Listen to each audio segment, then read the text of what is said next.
If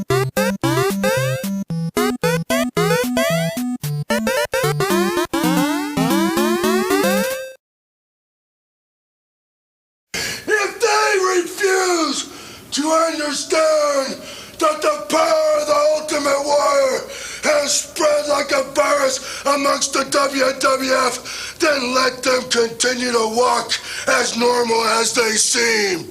But if those 28 normal men want to have special attractions such as Royal Rumble, then you and I as the Warriors, the most powerful force in the WWF, will continue to see it only as another challenge, only as another day of combat. 28 of those normal men, stacked one on top of another, can't come close to the feelings and the destinations from parts unknown. You realize, as I do, that the 29th man, you, Hulk Hogan, walk with a different force field around you, walk on horizons that are close to where I've been. But no one in the Royal Rumble shall form a team. Every man shall fight for what he feels is in himself. And I, the Ultimate Warrior, will fulfill another destiny. So we're in the 90s now. So our theme song, acceptable in the 80s, might go out in the next pay-per-view. I was thinking the same, actually. I think we'll just get Metallica and The Memory Remains. Boo! Or we get Saliva. What are Saliva doing? They're Not much. I was just saying to Jay, we can just all say 90s, and then, you know, was acceptable in the 90s. Yeah, we give that a go, will we? 1, 2, 3, 90s. Like. Yeah. After 3, not on 3. 1, 2, 3. Cunt. Wait, neither of you did it. That's because I was going like... Alright, we're going 3, 2, 1, silence. And then go. Yeah, so we're going on the go. But we're not saying go. I know, but we're going on the go. Right. 3, 2, 1, 90s. I thought, where's the silence? Oh, sorry, I meant a brief silence. Alright. 3, 2, 1. 90s.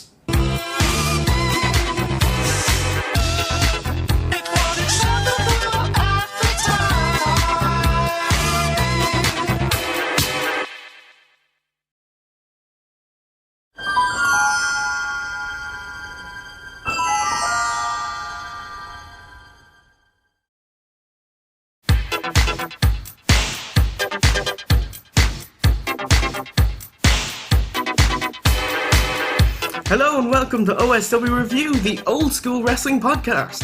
Filmed in glorious grapple vision and encoded with blast processing, we chronologically critique the Hulkamania era pay-per-view by pay-per-view, and tonight we enter the 90s.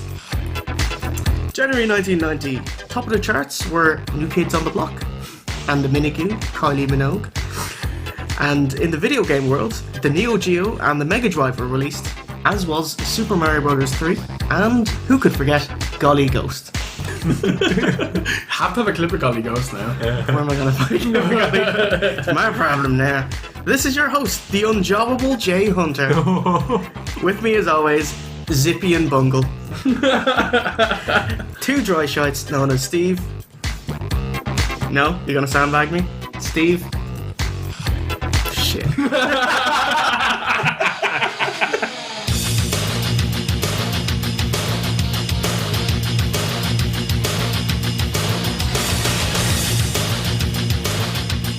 The Royal Rumble, January 21st, 1990, from the Orlando Arena in Orlando, Florida, with an attendance of 16,000 sellout with 260,000 viewers at home.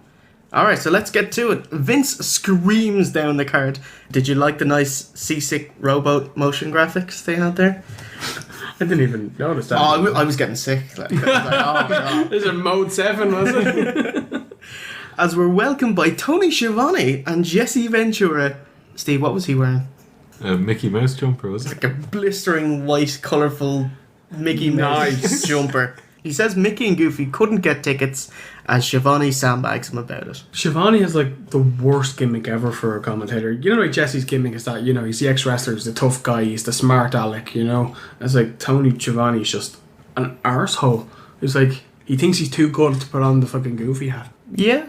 Can you imagine Gorilla putting on the thing? I can't imagine Gorilla putting on the... I think he might have done it with Jesse, because, you know, they've got the little banter going, you know?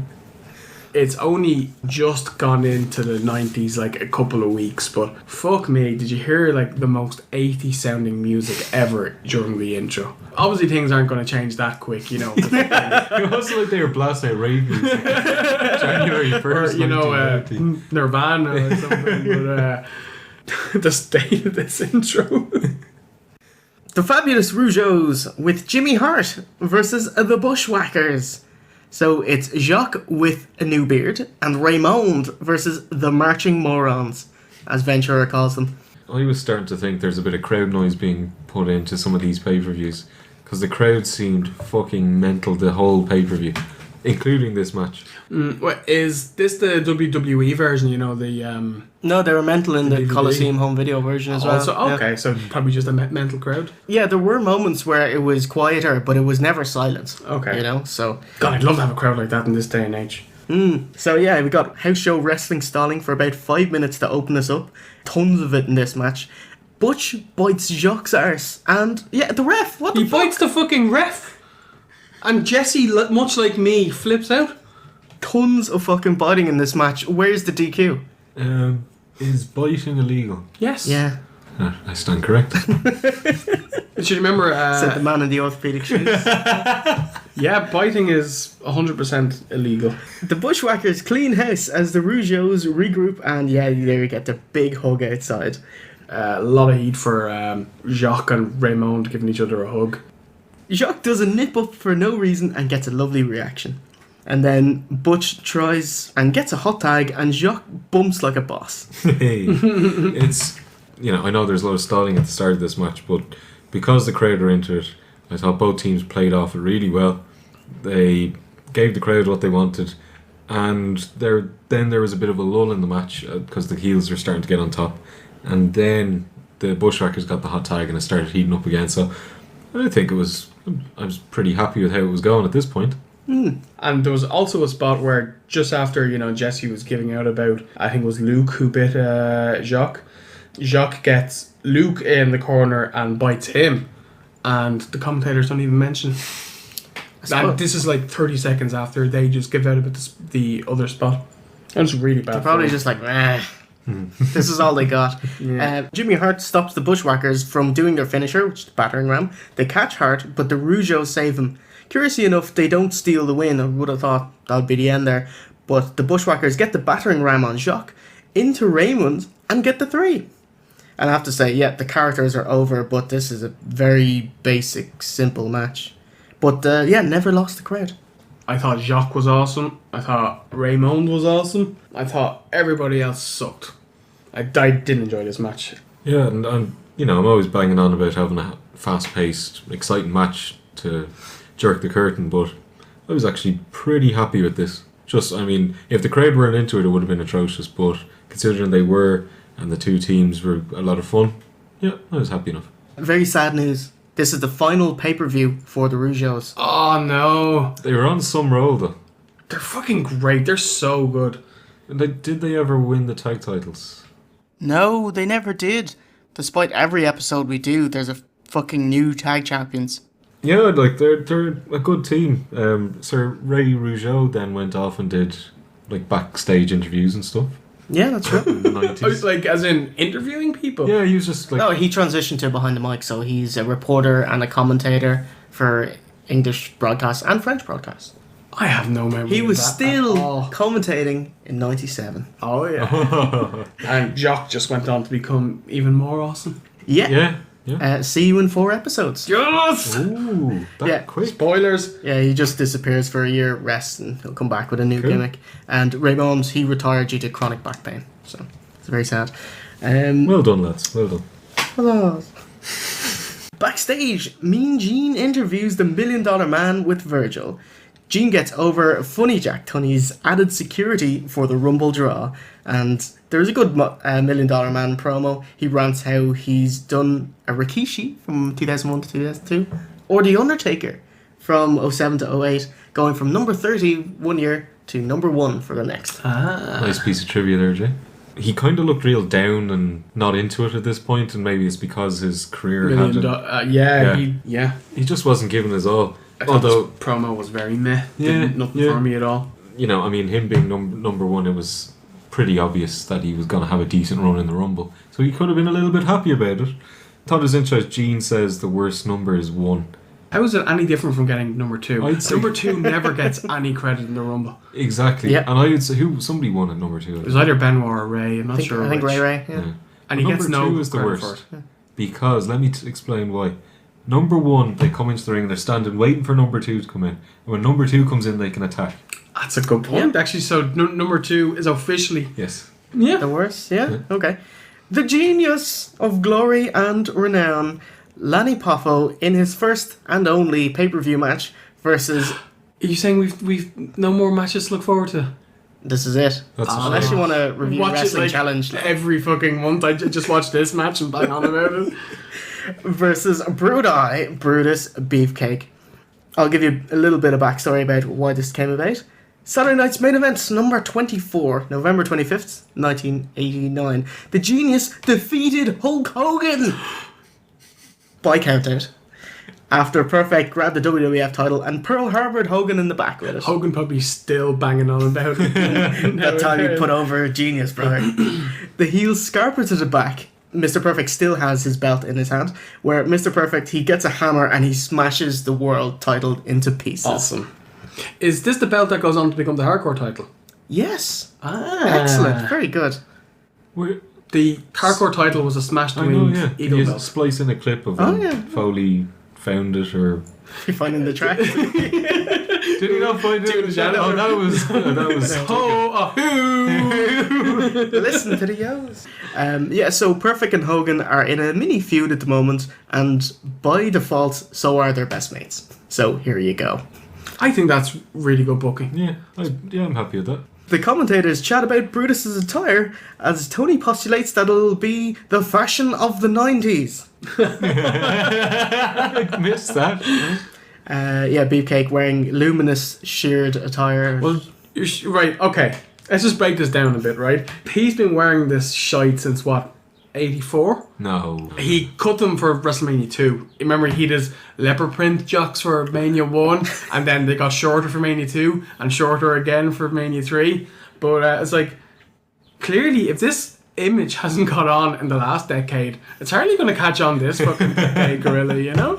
It's not going to catch on. No, nobody's going to be walking up and down O'Connell Street and... their Zuba pants with their little fishnet tights on. Fanny pack.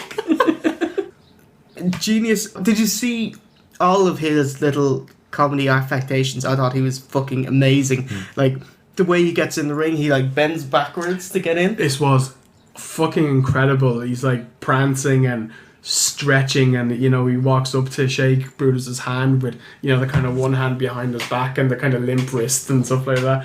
He was just absolutely amazing.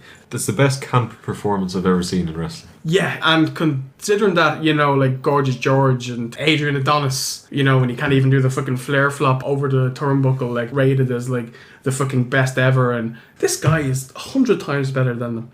Do you see this guy, the way he enters the ring, he like flips over the bottom rope as well and does a tumble. It's just amazing. There's a bit where he backs off to the outside and does a cartwheel. It was the best ever. This is the art of stalling at its best. This is like Dusty or something. This is like maximum gimmick and character for minimum effort. The man can wrestle as well. Yeah, and then even better, you know, two of them kind of kick off the match and grab each other's hands and do the test of power and strength and everything. And of course, Beefer wins and then mocks him. He basically calls him a fag. He starts doing the limp wrist and the wail at him. And then to get him back, Genius sprints at him and does a front flip followed by a right in front of the face, and he's like, "You got served, bitch." Voila! It's French for ta-da! Am I wrong in thinking that the crowd start chanting faggot at some point? Really? No, I didn't hear What that. the hell were they chanting then? Brutus? No, that's Not even close. But I thought that the 4x4s were going to come out. Thought of you, Steve, and they start chanting faggot. Thanks very much. I just mentioned one other thing that the Genius did at the start. He does this like forward rolling around the ring, and it's like, you know, Ralph when he's rolling down the hill kind of thing. Holy shit, man. It's like the future of wrestling right here. This guy is awesome. Absolutely amazing. The crowd pop for Brutus motioning for the sleeper hold, and the Genius awkwardly escapes, and Earl takes the first ref bump of the night.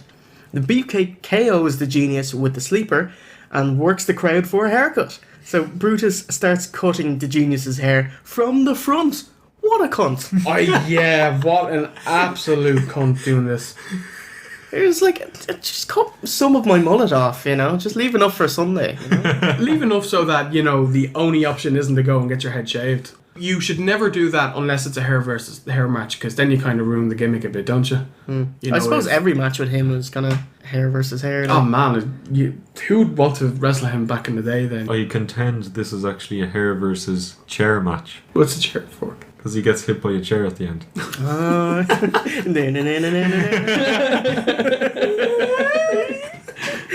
Perfect slowly runs in to save the Genius. It's great. And the heels get the heat on Brutus with like the fanciest padded chair beating down Beefcake. Perfect hits Brutus with the perfect plex. That's like attacking somebody from behind with a schoolboy. You know, it's a pinning maneuver. Yeah. Oh, he's got the small package. That's amazing. I just like to ask a question though.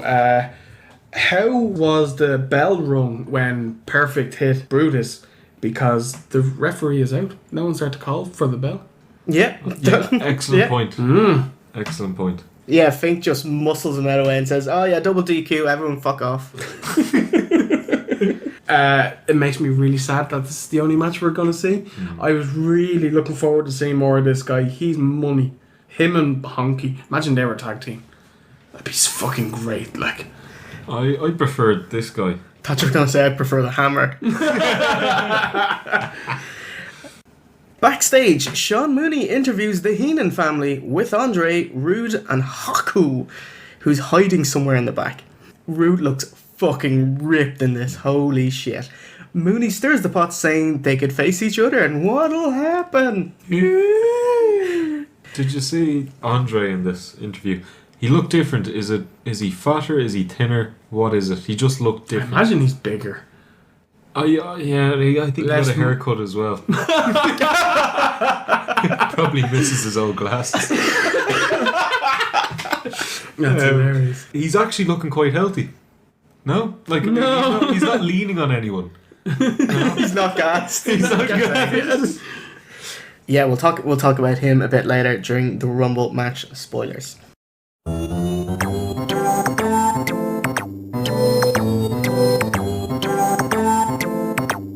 Now, alright, next match, Steve's Wet Dream. The submission match. Yeah, fucking awesome. Totally marked out to this. It's Greg Valentine with Jimmy Hart versus rubbish Ronnie Garvin with Steve. In his heart. Oh, actually, let me just give you a quick rundown on the build, the massive, almost year-long build for this match. It actually was not a bad build. You know, obviously, you know, it doesn't get kind of featured time, you know, but there's no denying that the feud has been there for this long, you know? agree. And, I mean, it's no Sheamus and Daniel Bryan. No, really not. Alright, this has been coming since April of last year. Garvin lost a loser must retire match against Valentine, so he did odd jobs around the WWF, being an announcer and ring keeper. The greatest timekeeper. announcer ever. Anyway, he did such a shitty job. Valentine just said, do you want to come back, like, and we'll wrestle? And says, grand. So they had their scuffle at SummerSlam 89 where it was after Hercules versus Valentine in that shit match. Do you remember that? Nope. This is the one with the seagull, no? Yeah, the Seagull Pop match, yeah. And neither successfully eliminated anyone at their Survivor Series, but they were on opposing teams. And so on the 23rd of December, 89, Garvin stole Hammer's shin guard, which is called the Heartbreaker. Why is it called the Heartbreaker? He's Valentine Hearts? Yeah. Valentine? Yeah. That's all I know. Okay. There's a lot of hearts. Sexy man. There's a lot of hearts in wrestling. He is an unsexy man. I Yeah, think. he's Kid Hammer, like. So, his shin guard, which is called the Heartbreaker, which he used backwards to apply more pressure when he'd put on the figure 4. That's a really clever booking thing, isn't it, though? Yeah, but so Garbage stole the shin pad. Yeah. Couldn't Valentine just have bought another shin pad? He did. Oh. Give it back! Garvin did buy his own, though, and he called it the Hammer Jammer. Which is a good name. That makes perfect sense. So, Steve, would you like to run down this match? Yes, I'd fucking love to. It kicks off with Jesse giving out about Garvin wearing a shin pad. Tony says, yeah, but surely this is fair because Valentine is wearing one. And he just turns around and says, Valentine needs one, Garvin doesn't. It's brilliant. He's absolutely brilliant. Why does Valentine need one? It's what he hurt his leg like 8 years ago. It's like Cowboy Bob Orton Jr. with the cast. Yeah. Or D'Lo with his chest protector thing. So, this match kicks off exactly how a blood feud should. They just go straight to brawling. No test of strength, no wrestling, no lockups. Start baiting the shite out of each other, chopping the shite out of each other. And then we actually had a good boxing segment, which I thought was pretty strange. Yeah, I thought Garvin looked awesome with his boxing. The rope-a-dope. With the rope-a-dope. He's so awesome. That rope-a-dope, I just wrote down mirror match of boring. Garvin and the Hammer, I think they're like yin and yang, two sides of the same board. Oh, I don't know. Anyway, come on. You would. So, we get more awesome, nasty chop battles, and then Garvin hits the soggy biscuit, and the soggy biscuit headbutt, and then both men collapse in a great dub spot. Clearly this match, one person has to sub the other person out to win, but both men keep fucking up and going for pins. But Jesse worked it into the plot of the match, just saying that, they both hate each other so much and they just want to batter each other and win the match, It's easy to cover up like a couple of pinfalls. They did do it a lot in this match. It was probably 7 or 8, up to that. The thing is, as you say, it's a blood feud, they're supposed to hate each other. Why do they want to beat each other with a roll-up? A blood feud, they should want to batter each other, inflict pain on each other. Mm-hmm. And they're going for cheap pins, like. Poor psychology. I think they worked the first spot of match brawling and then it kind of just reverted into a normal match. Yeah, despite it being a sub match. Do you remember? Sorry, we'll get back to this. Yeah, do you remember Nitro? It was Dean Malenko versus Billy Kidman, and they had their pure wrestling match. So no punches, no leaving the ring. Catch can only. And then fucking he fucks him over the top rope in about 40 seconds. No, and the match Malenko rolls out of the ring to take a breather. He does the heel I'm leaving spot, and it's like ding ding ding. Fuck you doing? And he's like, I was supposed to win this match, just restart it. And Kidman said no, didn't he? Yeah, Kidman just no. See you later. What a company! What an amazing company! Anyway, just awesome. Back to the Garvin gang. Back to this awesome submission match. Yeah, Valentine takes over with more nasty chops and elbow drops, and then he eventually slaps on the figure 4, which Garvin no-sells because he's got the hammer jammer on. Wouldn't it just be a normal figure 4 then, which still hurts? According to the booking, he feels nothing because of the shin guard. But Garbage, yes, Garbage at this point should be still very in a lot of pain. Yeah? Oh yeah, in real life, yeah, 100%, yeah. And how does he sell that he's not in pain? He doesn't know whether he's coming or going. State of your hair. Valentine applies a Jesse the Body perpendicular torture rack. And then Jesse puts it over by saying that this move is really powerful, but to really make him tap out, he needs to lock the hands. That was just good commentary. Your boy Luger does torture rackets like over the shoulders, but his is like one shoulder, so it's like holding a log or something. Like a bag of spuds, like a bag of coal, whatever. Potato man. Where the hell have you been? Yeah, so Garvin makes his comeback and then puts on the Triple H Indian Deathlock move, you know, the one where he falls back. That was a good L spot. So then we get more nasty chops, and then Valentine reverses a pile driver to throw Garvin outside the ring. And then Garvin gets caught in the tree of woe, and then Valentine spends about 20 minutes trying to take off his shin guard, and he still can't do it. So then he stops doing the move, and Garvin falls out, and then Jimmy Hart has to finish off taking off a shin guard because Valentine couldn't do it. There's like 2 straps on it. Yeah. I know, That's difficult. but he puts on one in his leg every fucking night. He should know exactly how to be doing this. Yeah. Ventura says Garvin is literally measuring Valentine. He's Looks like. Valentine puts on another figure 4, but Ronnie Garvin reverses it, but Valentine gets the rope straight away. Bam. Valentine takes a Ric Flair top rope bump, and then Garvin takes off Valentine's shin guard, smacks him in the face with it, sticks on a Texas cloverleaf, and finally gets the win in this, what I thought, tremendous matchup. He won with the sharpshooter, though, didn't he? It's a cloverleaf, isn't it? I think it was a bit of just... Because I think it was supposed to be a sharpshooter, because I remember it was like, oh, Brett, you fucking stealer, you're a phony. Oh, fuck, I don't You're believe- a loser. As a cunt. If Garvin used the sharpshooter, would it be the garbage chute? Yes. Yes, it would. Where's that written? That was the last word he wrote on that page. Was it? I thoroughly enjoyed the match. I thought it was great. Garvin is fucking awesome. It'd be a sad day when he goes. Which is probably soon, is it? I have some sad news for you, Steve. He's not done already, is he? This is the final pay-per-view You're joking. of ORG. So leave the memories alone. Don't change a thing.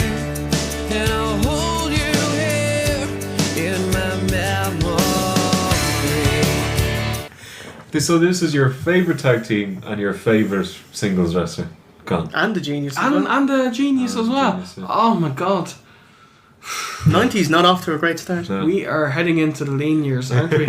But I'll say I completely agree. I thought this was a really good match, and I thought Garvin was excellent because Valentine. He's just Told you he was he's awesome, just lads. has- It only took you like 4 months to come around.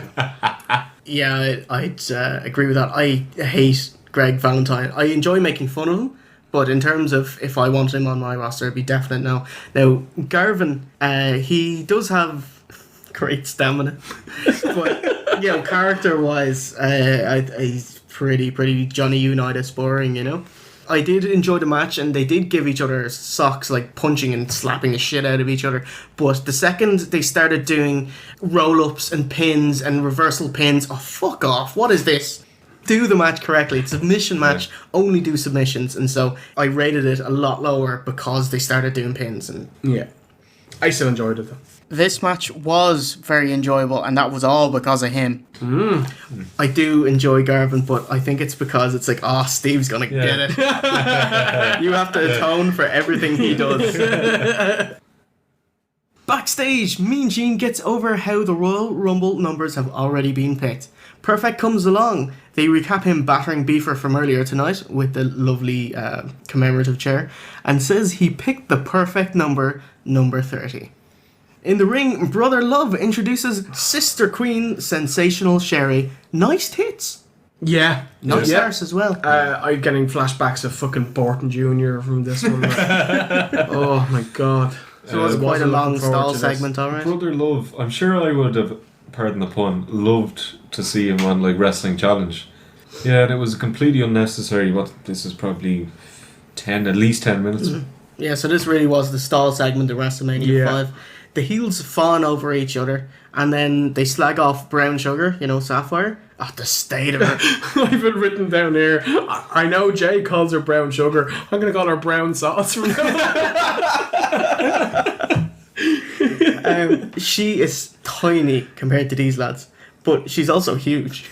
So she's a paradox, really. I wouldn't call her huge. She's like an average woman in her late 40s, 50s. She's missing a few teeth as well.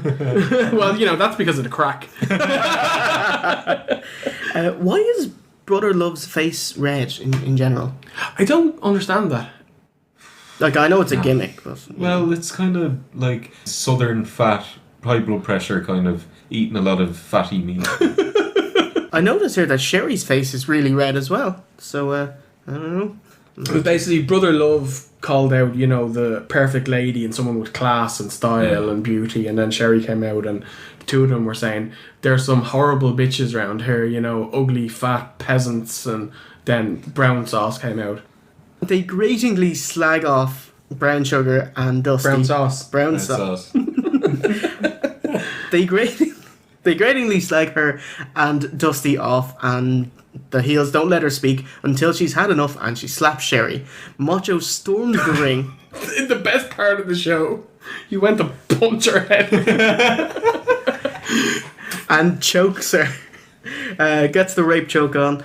And here's the end. He's got the rape choke in place and just dropping left hands. And Dusty comes to her aid. If I didn't know better, I'd say there'd be a tag match at Mania. Well, I was more thinking a singles match, but Yeah, actually, so was I. Now you say it, it sounds about right. Is there any? I mean, I know, fair enough. Macho and Dusty, neither of them have anything to do. Is this the best thing they can do to get them in a feud for Mania? Pretty much, yeah. Just choke a bitch. Like. Yeah. So Dusty hits the ring, comes to her aid, and Dusty throws out Brother Love, and Brown Sugar and Dusty dance. It's nasty. And Dance for like Yeah, 5 it's minutes a while, straight. yeah. And Ventura calls her a sweat hog. Backstage, Sean Mooney interviews a stupid Jim Duggan about his upcoming match. And he with Big spits Boss his Man. answer at the camera. Who's he, public? He can't say the word approach, so he's like, fuck off. I don't have to approach anything any differently. And gets over his love for America, which is more important than whoever he's fighting. That's awesome. So we got the Big Boss Man versus Jim Duggan. Slick's theme hits as the Big Boss Man enters. Still doesn't have his own theme. And Johnny No theme over here, Duggan comes out afterwards, but he has a double gimmick of a flag and a 2x4. How's he so over? The fans love him. Like, they absolutely adore this man.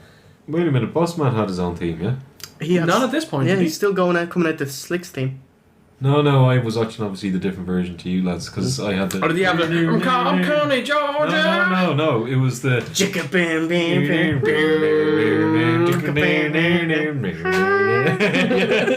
So let me guess, I was watching the WWE version. Yeah. Yeah, you must have. And they kept bleeping out WW as well, so. Why don't they bleep out the first W so everyone say I'm the WWF champion Yeah. as opposed to WWE?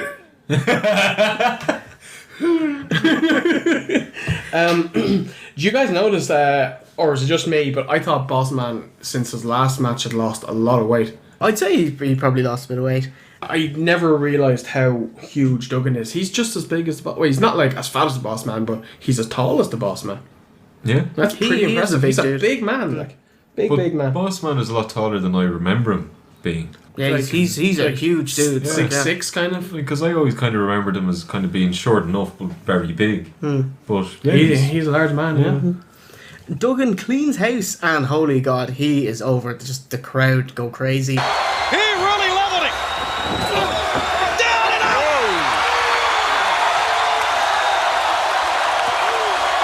OSC's favourite, immediate brawl to the outside. And Boss Man's shirt pop open. Jay's face. What a spot. Shocking turn of events. An insecurity from the Big Boss Man. Then a rake the back, and then he rakes the back, Rape the and then he rapes the back. Big Boss Man, he's in control of the match and he keeps cutting off Duggan's comebacks. And he generally ends up in a rest hold, which is like a turn the head slightly hold. Duggan was on the canvas and Boss Man climbs up to the top rope to do his monthly botched splash. Yeah. But Duggan rolls out of the way, so Boss Man misses him and then Duggan takes a bump anyway. And they're both down. Botched dub spot. So the finish is the Big Boss Man hits Slick by mistake, but Slick gives the Big Boss Man the nightstick and distracts the ref. But the ref sees the Big Boss Man use it, and the crowd cheer for the DQ win! Hooray! Duggan's not in a fucking clean finish. Is this becoming the Duggan special? The DQ every month? Unfortunately, this is it. Can you move up the card with a DQ? No, you get a rematch. That What way. about Bad News Brown?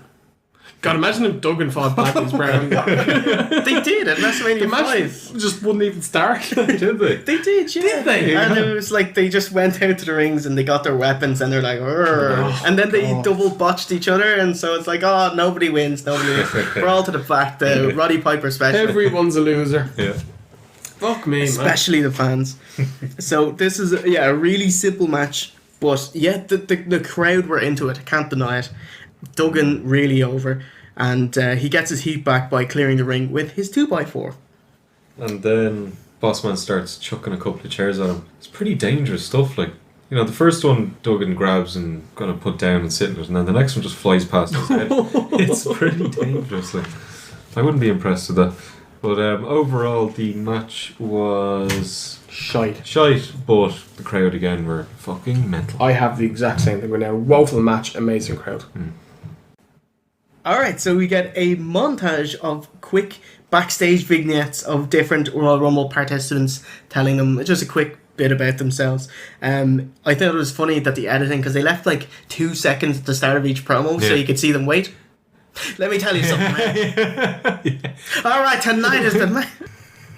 What I really liked about these montage of promos is that you can see everyone's talking about a different wrestler, so there's lots of feuds here. So it's not like 30 lads showing up for work for a match. Yeah. It's like loads of intertwined feuds here. So we get a Dino Bravo and Earthquake who talk about the Warrior. And Earthquake just keeps jumping in the background. He doesn't get gassed. Tell Andre to get off his arse. Demolition, who just talk over each other. Bad News Brown, who cuts a pretty good promo about beer belly sharecroppers. Sharecroppers?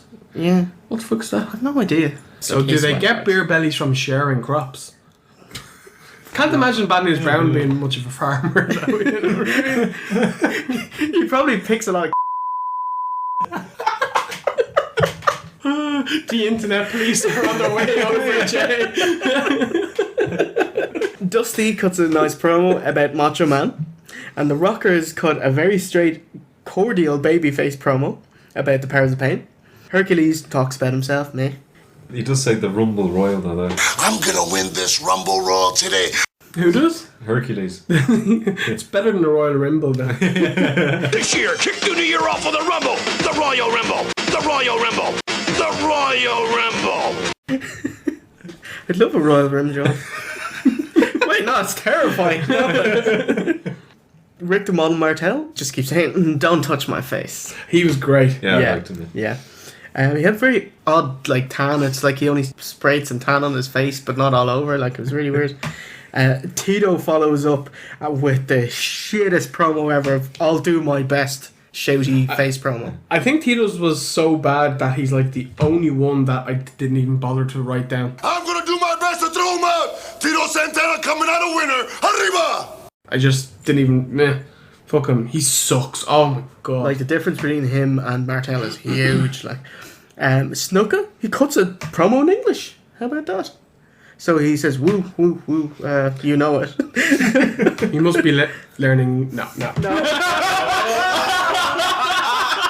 I just leave it. Let's not go there. Akeem and Slick just talks about him. Then the Warrior, and I tried my best listening to him and trying to understand it, but I can't. I can't just explain have it. "wow" written down because I like yourself, I don't know what to write other than this was fucking awesome. Can I play devil's advocate for a minute? Sure, go ahead. Come on, get in there. Go! I think that the Warriors promos probably are very easy to do because you don't really need a point, you just talk shit. So I know we all love his promos and everyone loves his promos, but he hasn't put any effort into them, in my opinion. Do you think he just like, you know, not hair, I don't know, just... He goes to local opium den, like... and just writes whatever comes into his head, whatever he sees?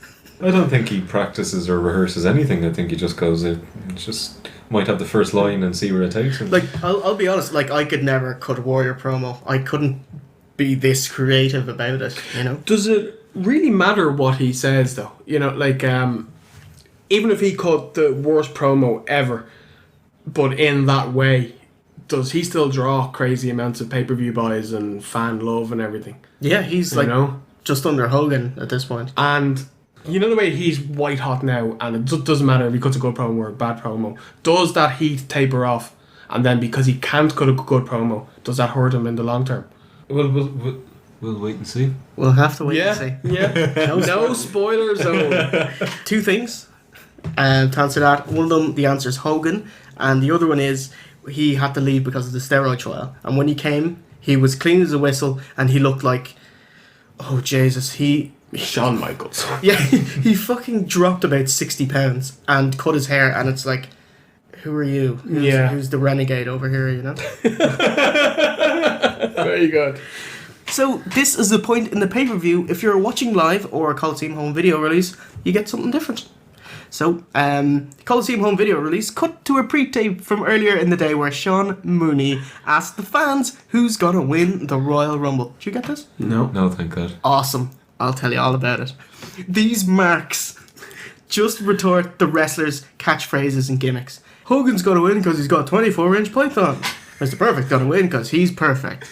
It's like the stupidest argument you can have. Of note, some girl gets booed for saying Mr. Perfect. Really? Everyone's gonna win, and everyone just and some toothless crack whore puts over Jake Roberts. Brown sauce. The only person talking sense is a little girl who says Brett's gonna win because he's really neat. And he is. So if you're watching live, at this point the commentators talk about the Rumble match and take a 5-minute intermission. Could have just put on a ladies match, you know? No. Or you could just tell people fucking sit still. It's only a 2-hour show. They could have shown like highlights of last year's Rumble or you know, Bang, or right the there. rules or something. Bam. Yeah, so back to more promos. Okay, we got Randy, Macho Man, King, World, Savage. He talks about Dusty Rhodes in a great promo. Powers of Pain are there, and Fuji just laughs until someone yells cut. It's great. And then Jake Roberts. It never ceases to amaze me what the human mind can come up with. I mean, you think of the whole concept. The Royal Rumble this afternoon, you're going to take 30 men, and every 2 minutes, you're going to send somebody to that ring, a fresh man. So you're thinking to yourself, well, what number might be the best? Well, the last number would be the best. But that doesn't really mean anything, because there's still going to be a lot of hungry men out there. And hopefully I'll be one of those hungry men. The man that wins this match is not going to be the man that is the best wrestler, the best athlete. It's going to be the man that will do anything. The man that will take that extra step. Do just a little bit more than anybody else. Maybe sacrifice a little bit more than anybody else. Now me, that sounds just a lot like me. What do you think, Steve? I just thought this was fucking excellent. Just amazing. Just the best out of all of these by a mile, if you ask me. I was blown away by how excellent he was. Yeah, he cuts a great promo, but would his promos be suitable? Him standing in the ring at the start of Raw, belt over his shoulder, you have to cut a 10-minute promo, mate. No, he's Because not that it's type too of quiet, character, you know? yeah. That's a great point. Yeah, he's not conducive to live promos because he has to contend with the crowd cheering. Do you reckon Orton is trying to be like this guy in promo-wise? Obviously not he's in leagues life, behind. you know what I mean? Well, But, they did wear the blue shirt and the jocks the same. You know the way Yeah. Orton is kind of quiet and he doesn't say that much, and he's meant to be the cerebral assassin.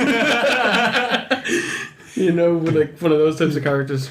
Yeah, could do. He is no Jake Roberts. No, like, he's not. Like Jake, he's very considered opinion. Like his promo was thinking about how you should approach the Royal Rumble, and he just talks about how most people won't do something extra, and he's gonna do something. He's gonna sacrifice. You come out and go, I'm going to do a road dog this year. I thought you were gonna say a bag of coke.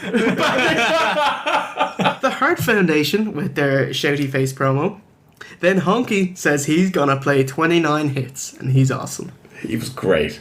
And then the last one, Hulk Beetroot Hogan. Holy shit, he looks like a purse.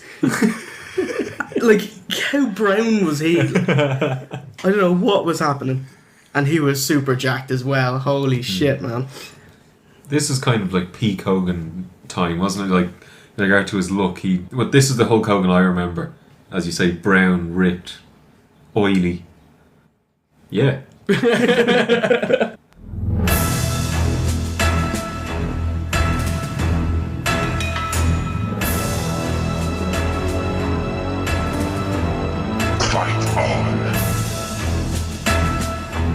Alright, so it's time, finally. It's the Royal Rumble match.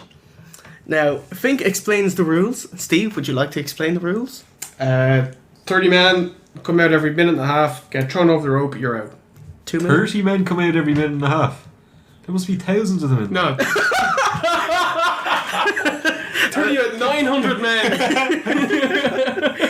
And every 2 minutes, Steve. Oh, it's 2 minutes? Yeah. Ah, it actually wasn't though.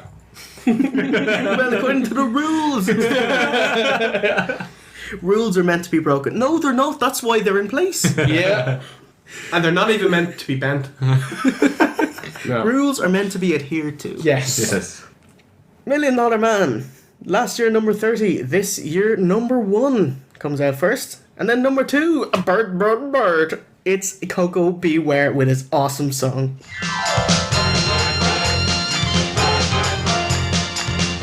Sorry, just to clarify, the Birdman got Pile Driver, yeah? No, he came out to Bird. Oh, for me, he came out to Pile Driver. Really? Yeah. Jeez, Vince is a cheap man, isn't he? Now, the black man no-sells the turnbuckle head spot. Should have known better. Mm-hmm. He gets overzealous, though, and he gets dumped out. And then number 3 is the rocker, Marty Jannetty. I'm flabbergasted. Holy shit, he gets his theme as well? What the fuck is going on here? DiBiase blocks an O'Connor roll and ducks Marty's crossbody, who eliminates himself. And so Smiling as you do. Taking a picture. Number 4, Jake Roberts, and the crowd go crazy. Absolutely loved the slow, ominous walk he did to the ring. Mm-hmm. And he was just milking it, pointing and looking at DiBiase, and the crowd was like, He's "Holy fucking shit, great, man." Yeah, he's so great. He was dressed in bright green. It was pretty cool. Number 5, no theme macho. So this was the point where they just stopped playing themes. In his flower jocks.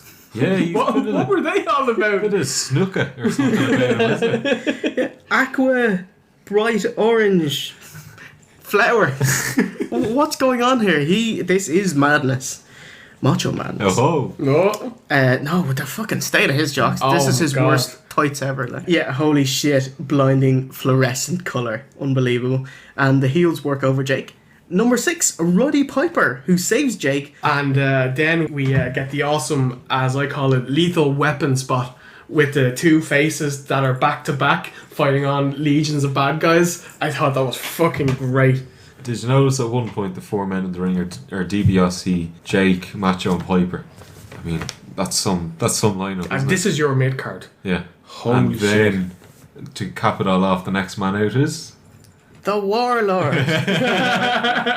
Yeah, the start of this one was really front-loaded. Holy shit. So number 7 is the Warlords, and the heels gain advantage with another heel in the ring. So it's kind of like 4 and 3 at this point.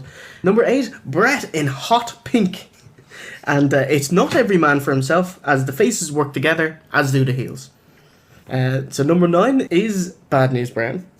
Jake hits a short arm clothesline on DiBiase and goes for the DDT, but Macho clotheslines him over and eliminates him. And then the Macho Man saves the $1 Million Man, and that sends the commentators into a tizzy.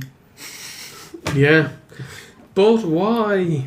Why, Piper, why? One of those moments. yeah. Number 10, Dusty Rhodes, baby. Massive fucking pop. Awesome. and he eliminates Savage via a back body drop over the top rope. Savage went out far too quickly, man. Even though the fans loved Dusty, they weren't happy to see Macho go over, really. Number 11, your boy, Andre the Giant. The commentators get over Heenan pleading that it's not every man for himself, it's every family for itself. Andre immediately hip tosses Warlord over, and very interesting handbags between Mr. Fuji and Bobby Heenan. Yeah, why is that anything? You know, why would anyone care? They're two heels, right? I think It's not like you're going to cheer one on over the other. I think it's more seeing them either pissed off or going to hopefully see both of them battered or something like that, you know? Cornette and Heyman did it at the Great American Bash, 89. Both of them were heels at the time, and the crowd loved it. I thought, what did you think of Andre in this match? I thought he was okay, a lot better than I've seen him before. Yeah, Rumble is a pretty easy match because he just leans in the corner and other people try to throw him over the top. Yeah, he's doing more than that though. Like, fair enough, last year's Rumble, I was pretty happy with him. I think last year's Rumble he went straight into rest spots and leaning on the ropes and, a foot on one guy and just, gasping for breath. But no, he looked much better this time around. Number 12 is the man who boosts the moose roost. It's the Red Rooster. He comes out to a pretty decent pop. How? Why would anyone cheer this man on? It's more a compliment to the crowd. He's not even booked like a man. He's booked like a fucking farmyard animal. That's because all of the Rooster Boosters. The Rooster Boosters. Egging him on. Steve, do you want to call the next bit? Right. Roddy Piper eliminates Bad News Brown. Then Bad News Brown immediately pulls Piper over the top rope and eliminates him. And I have in brackets next to this rant. So let us go. No. When it comes to the Rumble, this is the most annoying spot they could ever do. There's two referees on the outside. Sorry, I am going to rant. There are two referees on the outside, okay? So it's not like they're looking at what goes on in the ring, because that doesn't matter, because there are no rules during the match. You can do whatever you want. So they only are there to look at the guys who get knocked out and then send them to the back. And they're fucking watching him pull Piper out.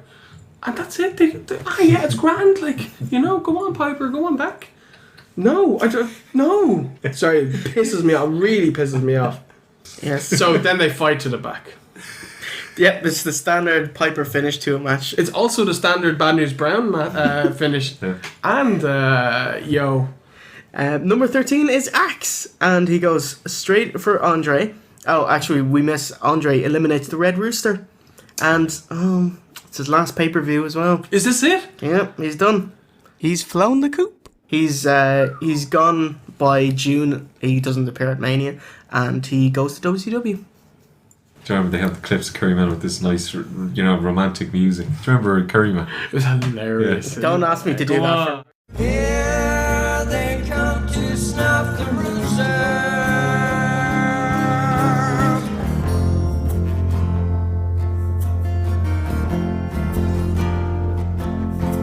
Yeah, here come the rooster. Yeah, you know he ain't gonna die.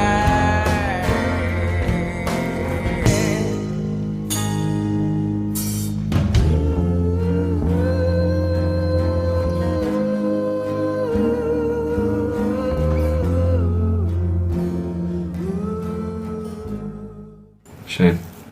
Red Rooster, we hardly knew you. Axe handle smash by Axe to Andre. It works quite well on Andre, yeah. This is an odd feud, isn't it? It's actually stemming from last year's Rumble, where Demolition were number 1 and 2, and number 3 was Andre. But Smash... But they didn't make reference to it, so... Yeah. You know what I mean? It doesn't really count then. It's a fucking year ago. It was Smash that was eliminated by Andre, and Axe was eliminated by Perfect. So Axe and Andre have no beef. Number 14 was Haku. Number 15 was Smash of Demolition. Brett gives Haku a headbutt and then sells his own head. I love it. Mandatory. And- Haku and Andre are tag champs. Haha, very, very good. Yes, Demolition go after the Heenan family, Andre and Haku, and at this point, Ventura mentions another fucking non-pay-per-view tag title change, which is the Colossal Connection. Andre and Haku. Stupid fucking name.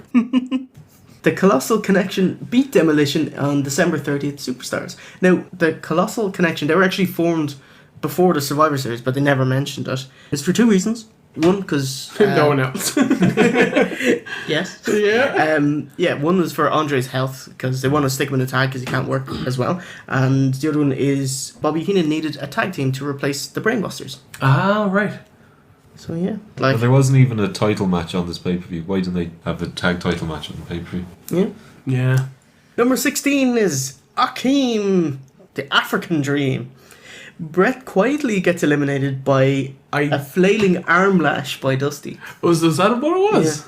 Because I actually missed Brett being eliminated. It's the only one that I didn't, have written down. But Demolition double clothesline Andre over the top rope to a big pop. Number 17, Supervi Snuka, no other names, goes straight for Akeem and eliminates him with a running head push. Yeah. Do you notice at this point the match is kind of going a bit... really, Yeah, I made that point. It's like number 12 to 20 or just... This kind of happens in every Rumble, doesn't it? You get the mid-carders at the start and you get the tag in the middle and drags. This is reminds me of some awesome Rumble. But and then the end is always great again. Number 18, Dino Bravo. And DiBiase is still in. And he's like at 32 minutes at this point in the match, which is awesome. And number 19, Canadian Earthquake. Tag partners. One after the other. He keeps throwing tantrums in the ring. It's great. He does the little jump. The state of that move. Oh my goodness. The whoopsie. The one when he jumps around them. Maybe he's just entered the terrible twos or something. Canadian Earthquake makes quick work of Dusty Rhodes, then Axe. It's pretty impressive. Number 20, Jim Neidhart. Yep, the heels and faces swarm Earthquake, and all 6 men in the ring work together to eliminate him. Dino Bravo helps kind of at the end, but he could kind of play it off that he was trying to attack them as well, so I reckon he could swarm his way out of that one. It's definitely the 80s as DiBiase takes a double atomic drop. Yes. Yes, it was. Number 21. Oh, thank God, this lull of terrible wrestlers ends. It was rough there for 20 minutes. It was dog rough. When If they didn't eliminate Macho, it would have been grand, I wouldn't go as far as saying grand, when you've got Snuka and Akeem and Haku and Axe and the fucking rooster, you know what I mean? Macho can't turn that much chicken shit into chicken salad. Nice. Number 21 is the Ultimate Warrior, and the crowd erupts. They go fucking mental. I'll just have to play it. Make it 21 in 5 seconds.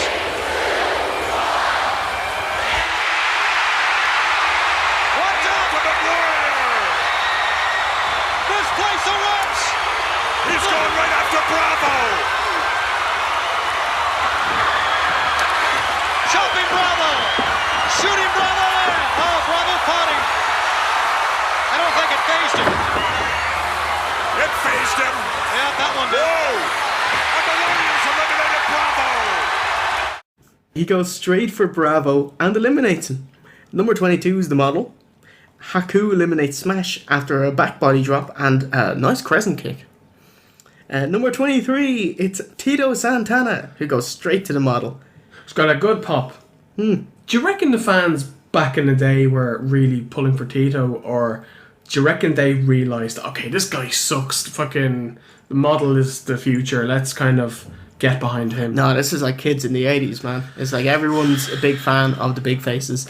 I think he secured the the Latin demo as well, I think he was really popular. They actually considered putting the belt on him. Fuck, the world belt? Yeah, in the mid to late 80s. I wouldn't even put the IC belt on him, you know what I mean? But I hear he's very popular. Number 24, the Honky Honk Man. Neidhart gets eliminated slowly as Warrior and DiBiase scuffle. And Warrior clotheslines $1 Million Man over the rope. Sad to see him go, but holy shit, he was the man of the match in this Rumble. He was in a long time, wasn't he? 44 minutes, 47 seconds. I take it that's the longest so far, because in the past 2 Rumbles we haven't had any people kind of, last long. Number 25, Hulk Hogan. Snuka attacks him first. I thought it was really weird, but gets thrown out for his troubles. Fucking right. And then he got the big boot, touches and eliminates Haku, who is really dodgy looking. And then Santana gets bowled out and the model escapes elimination. So number 26, the Heartbreak Kid, Shawn Michaels. Hogan jobs out the Honky Tonk Man with ease. He's just like, there you go. Warrior fucks out HBK and Tito, and the crowd shit themselves, as it's just Hogan and Warrior left. Holy shit, man, this is awesome. Shawn Michaels makes it 5 in the ring. And Honky Tonk, Hogan eliminating the Honky Tonk Man.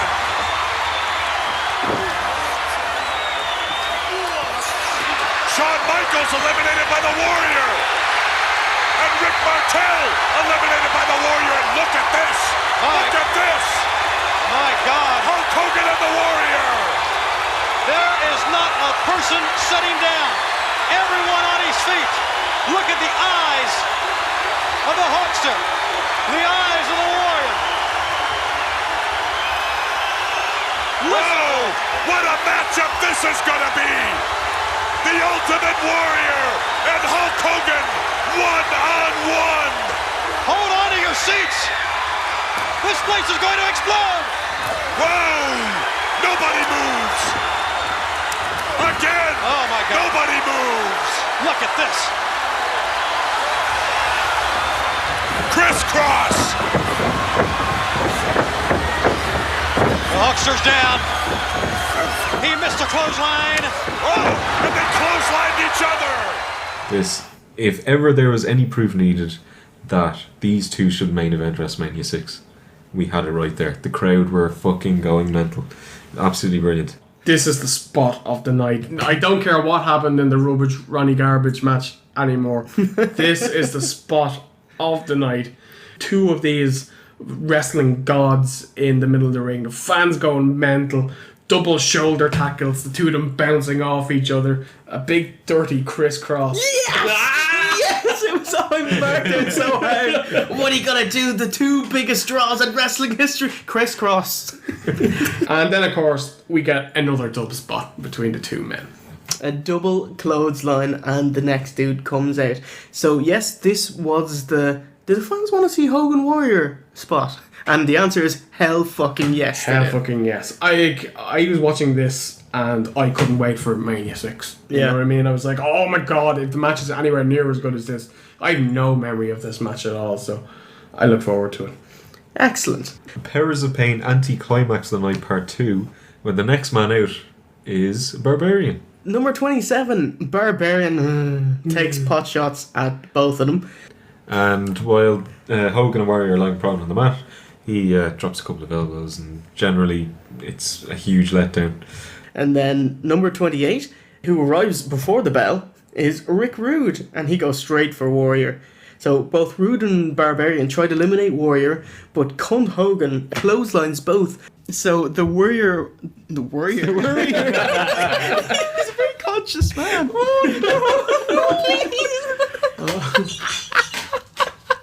And Warrior gets eliminated. And he has the best reaction ever to someone who just gets knocked out. You know, he goes a bit mental, and then he hits the heels, and then just sprints to the back.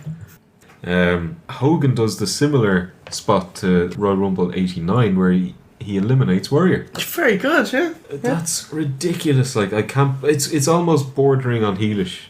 See, last year at the Rumble 89, Hogan eliminated Macho Man, although they were tag partners and joint baby faces. Yeah. This year, 2 biggest faces in the company, and I eliminate you by mistake. It's only a game. Do you think that it would have been better for our business if Warrior had snapped and gotten into Hogan's face, or would that have turned one of them heel and you lose a bit of the face-face dynamic? No, I think that would be tit for tat. I think it's fine. Yeah? Yeah. Because I wanted him to batter Hogan after he did this. A babyface doesn't do... He doesn't do this. Like, I know Hogan is the biggest babyface in the history of the business, but he wasn't booked like one. Hulk Hogan, what a guy, eh? Number 29, Hercules. Lovely wind-up punch he did there. Very Fucking Fanta pubes. What?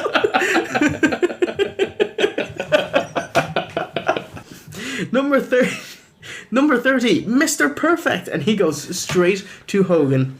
So Barbarian gets a back body dropped over the top rope by Hercules. Why do people run in the Rumble? Yeah. Stop running towards the ropes. Yeah, don't ever climb on the turnbuckle.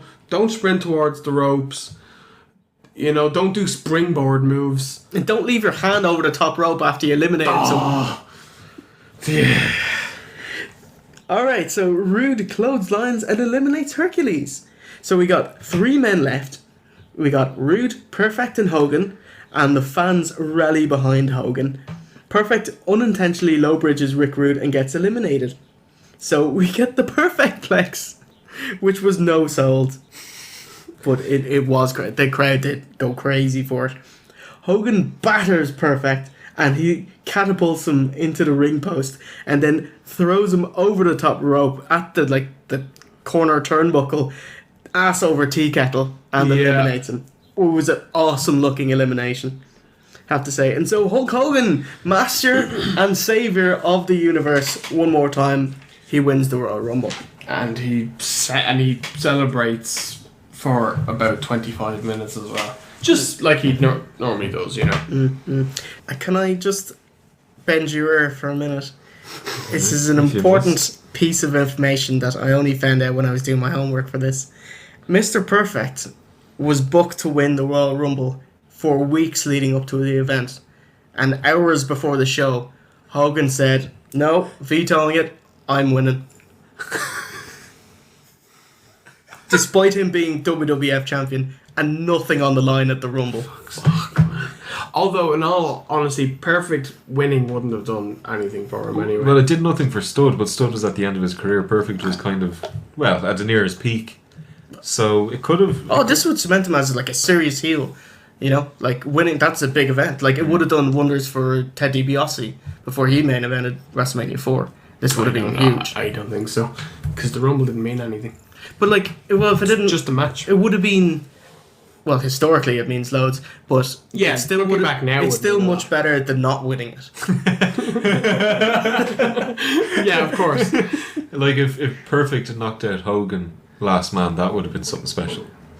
So overall, though, even though there was a bit of a lull between 12 and 20, I thought it was a great Rumble. Really enjoyed it. I thought it was better than last year's Rumble. I felt that last year's Rumble had no plot or no story, no intermingling feuds. I thought that this year was kind of full of them, even though there was that big lull in the middle. Overall, I thought the Rumble star power wise was pretty damn good. I mean, there was a bit of a lull, but start and finish was fucking really, really well paced. I thought the stars were quite laid out quite well. However, I don't think I enjoyed it as much as last year's one. I thought last year's a little bit more fun. Great setup for WrestleMania 6, and the only thing I would say is there doesn't really seem to be any other big matches lined up for WrestleMania 6. It just really seems to be based on Hogan and Warrior. I'm sure at the time people were fucking wetting themselves waiting for that match. I also have to note that they really, well, apart from Garbage and Heartbreaker and... So far, that's match of the decade. But so apart from Heartbreaker and Hammer Jammer, they really sacrificed the undercard to kind of front load the main events here. Big time, yeah. So Hogan celebrates, and we got a plug for WrestleMania 6, and we're out.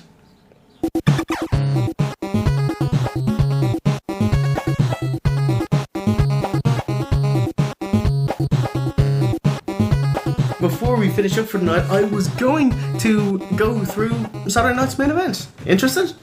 Tough.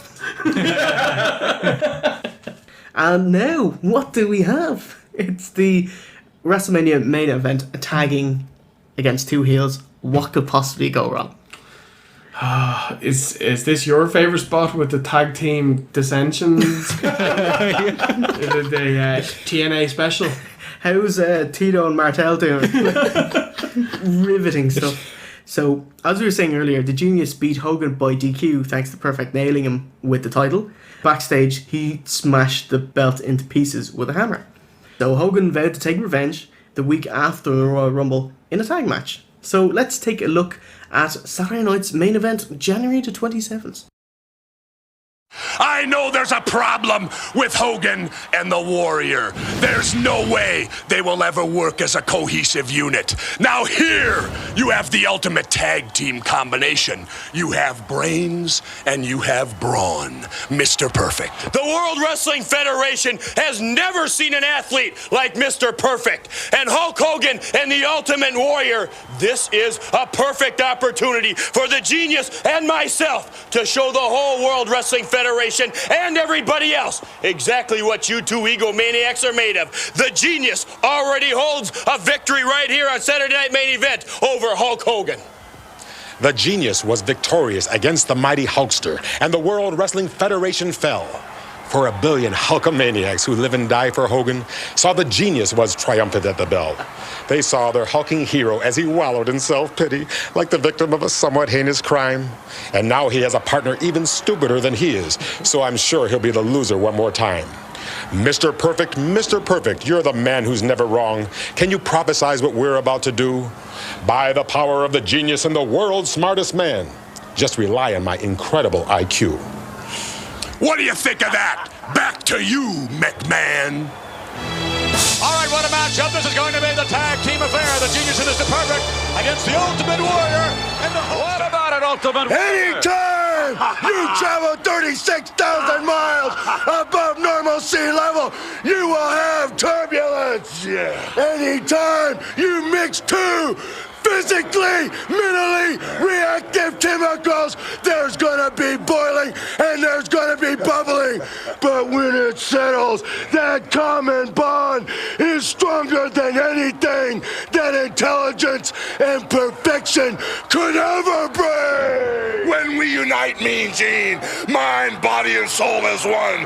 The Warriors with the Hulkamaniacs, the Dream Team, as the WWF and all the maniacs call it, will become the ultimate nightmare for perfection and the Genius.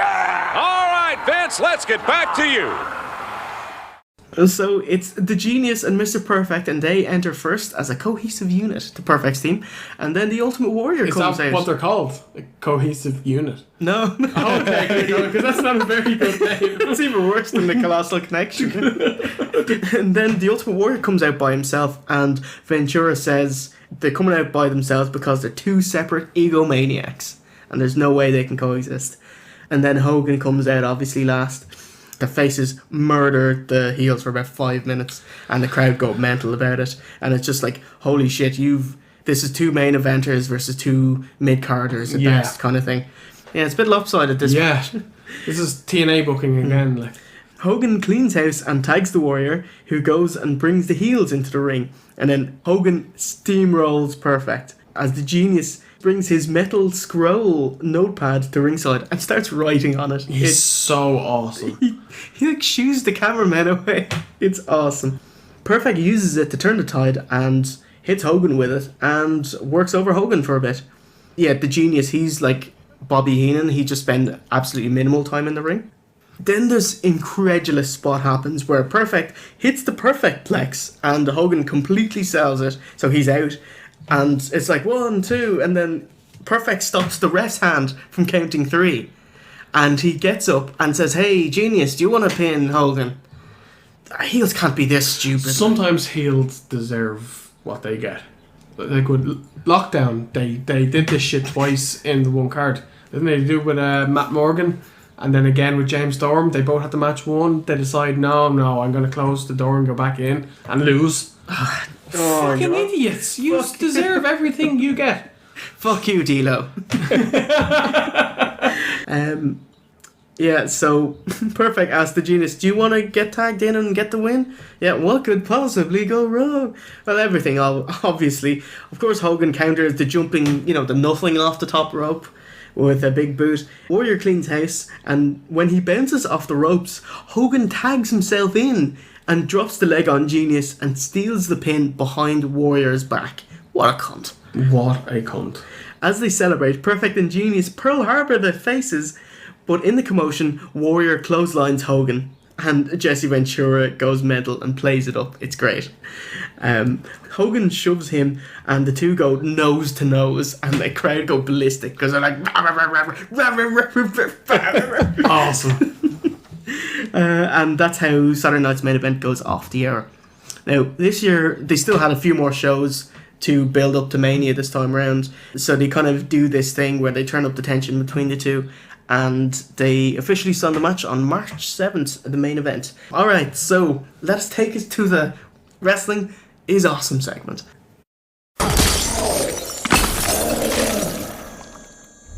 Awesome!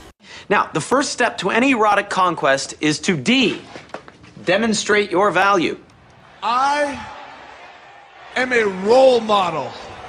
Daniel, I mean, he's just awesome.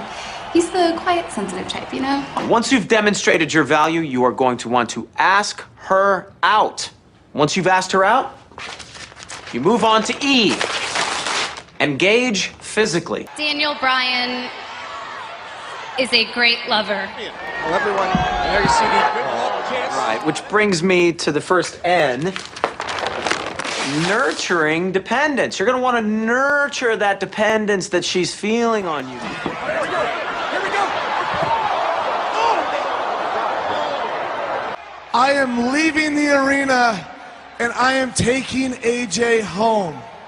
And she'll naturally want to take the relationship to the next level, but you're not going to do that. You're going to do the exact opposite. Pull back, guys. Pull back. Which brings me to the second N. Neglect emotion. Well, from my point of view...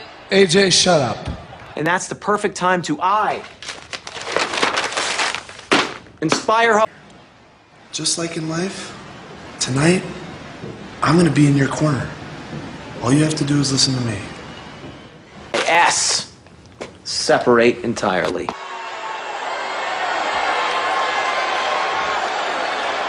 We are through. Now get out of my ring. I said get out! D.E.N.N.I.S.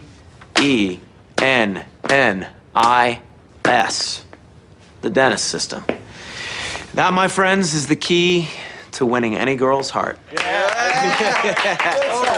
yeah? I remember. Hogan versus Warrior, champ versus champ at WrestleMania 6. It's gonna be awesome. First ever pay-per-view in Canada.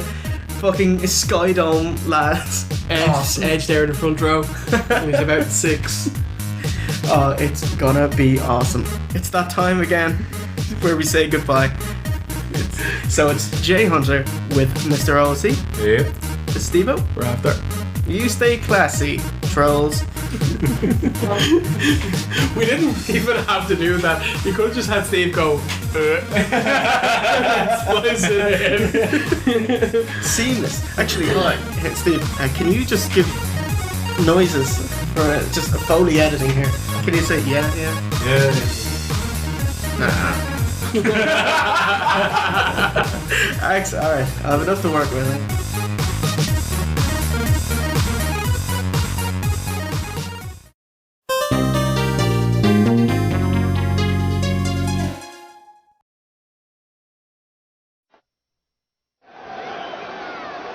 Well, we're back, and the time for talking is just about over. It's time for somebody to get out there and deliver. So let's take it down to Howard Finkel. Ladies and gentlemen, this contest is scheduled for one fall. Introducing first, about to enter the arena, at a weight of 267 pounds, Mr. Perfect! Mr. Perfect getting ready to make his way here into the Garden with his perfect record.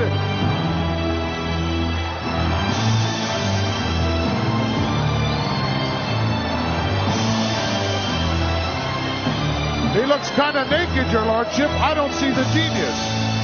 I wonder why. There's obviously a reason for that. He loves to have his mentor with him. I hope he's sick. While he may be lurking in the background, you never know. I mean, he has taken as a role model several other managers who've done the same thing. But I think that this man that we're looking now, he certainly doesn't need any. Oh gosh, he has got such potential. He is vibrant.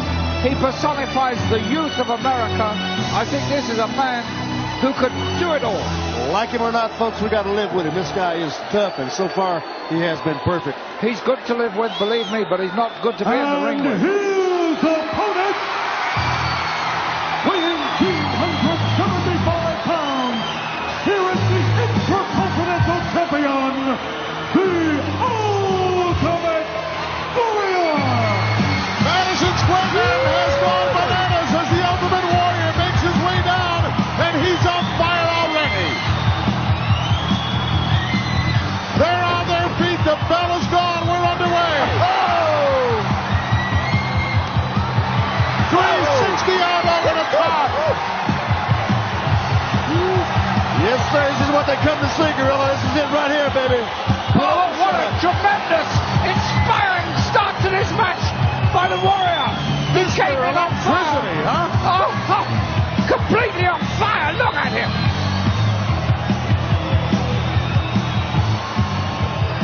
Perfect is dazed and confused, Gorilla.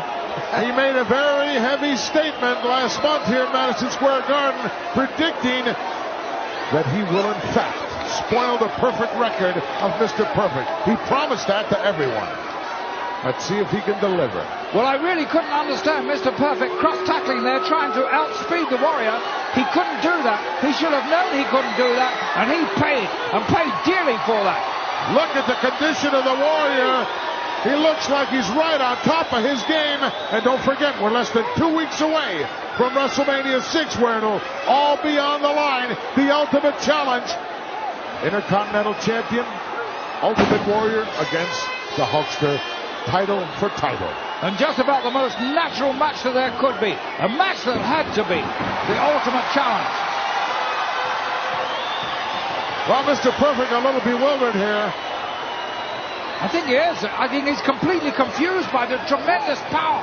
He's never felt that power before, Billy and Gorilla. Whew. Let me tell you one thing. He's going to feel a lot more than that before this match is over. I'm telling you guys, this Ultimate Warrior ain't nothing to be fooled with. I'll tell you what, though. Says some bad things about him. You know, Billy, let me lay this on you, that Mr. Perfect is smart enough to know when to get out of that ring. Yeah. Oh, yeah. When to break the momentum of the Warrior. Oh, he's made those tactical moves already, Gorilla. You're absolutely right. Let's see how he fares in these first few physical encounters. No good. Shoulder blocks, nothing happening. In fact, the man who was giving ended up receiving. Yes, and now he's totally confused, and this is probably where he misses the genius. Yep. He misses his back door now. Warrior with two hands full of hair, dragging him right around the ring on his knees.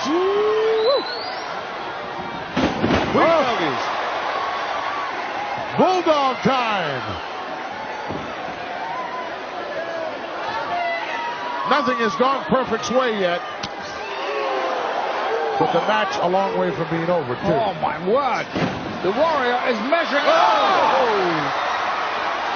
Oh, he lost all idea of where he was in the ring then. And that was a terrible blow. Another 360 out over the top. Goes Perfect. And he landed perfectly on the concrete.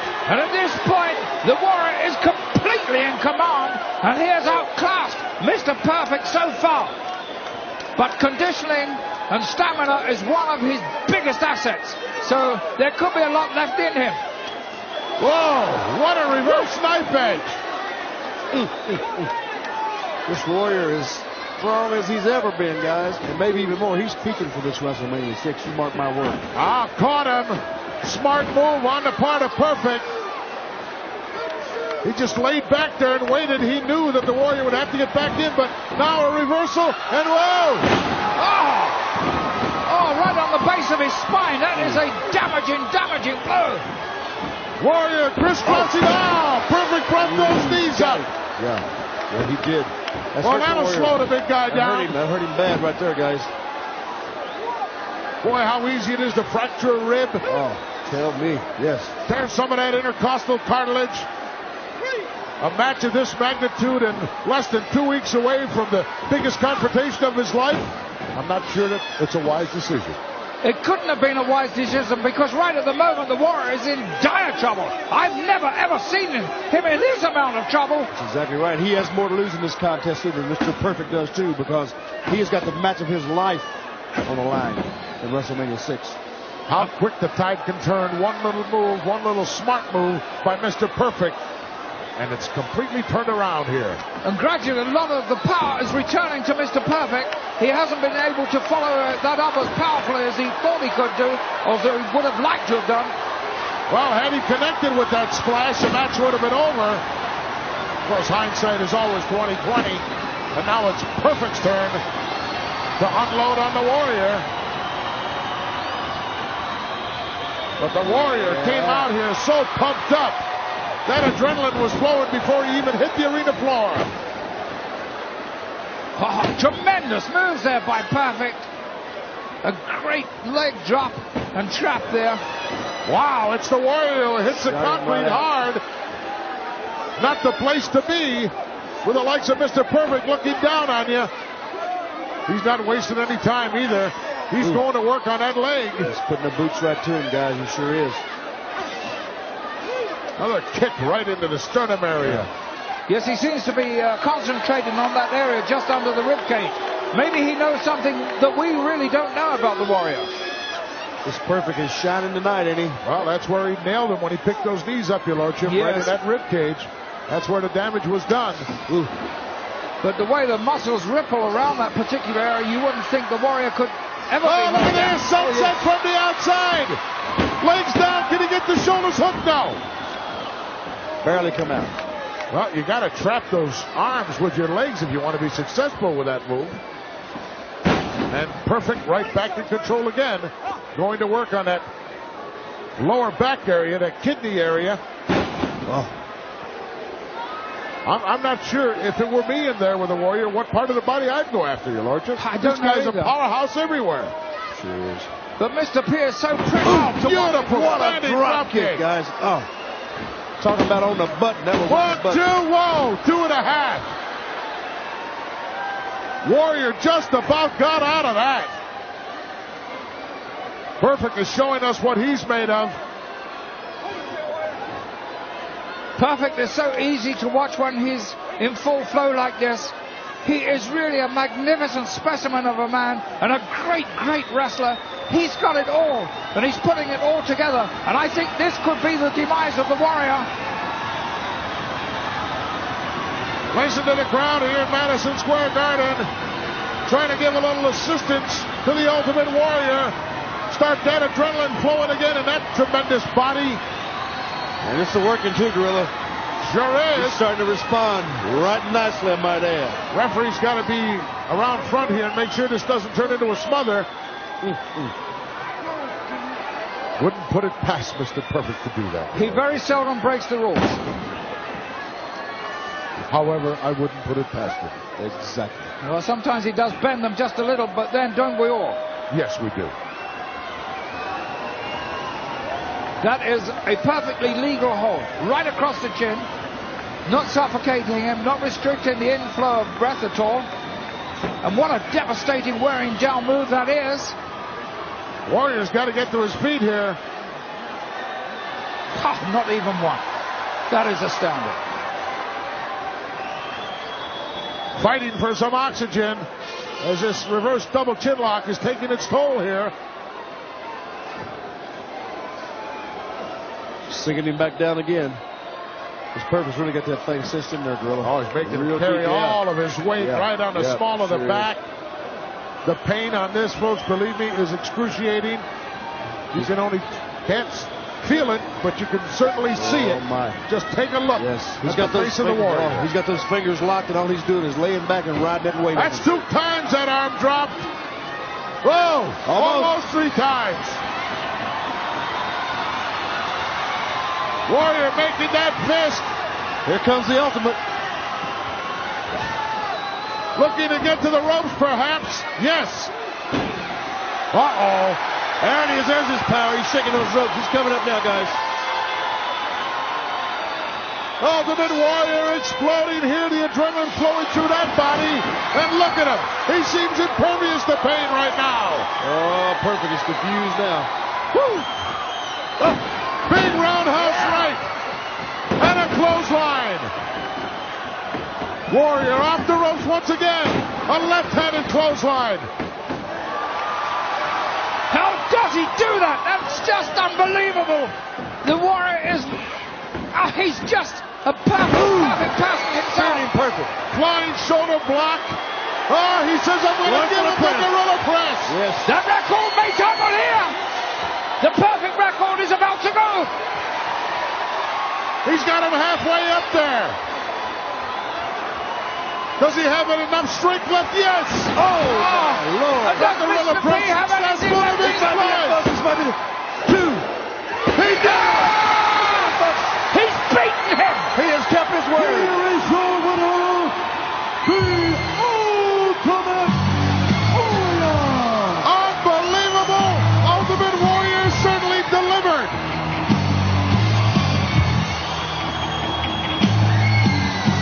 He promised everyone here at Madison Square Garden and around the world that he would in fact take Mr. Perfect and make his record imperfect. Absolutely unbelievable. What a devastating victory and what a devastating loss also for Mr. Perfect. And what a high he's on right now. He's got that Intercontinental belt, and here it is. He got him up in the gorilla press. Oh, and dropped him like a bad habit. And you're watching history being made right in this very moment. And here it comes. The 1 and the 2 and the 3. And that record not just beaten but smashed. Ultimate Warrior victorious here less than 2 weeks away from WrestleMania VI. Wow, what are we going to see from Toronto? We'll be back in just a moment. Unbelievable happenings here at Madison Square Garden. Ultimate Warrior delivering on his promise, your lordship, that he would in fact put away Mr. Perfect, and he did it in very decisive fashion. Most impressive and awesome victory by him, and that fact rises crystal clear that he is the man who will probably beat Hulk Hogan in that fantastic Ultimate Challenge only 2 weeks from now, April the 1st. Well, Mr. Perfect isn't exactly Hulk Hogan. What a confrontation it will be at Skydome in Toronto, Ontario, Canada. Right now, for Hillbilly Jim and his lordship, Alfred Hayes, I'm Gorilla Monsoon saying, see you April 30th.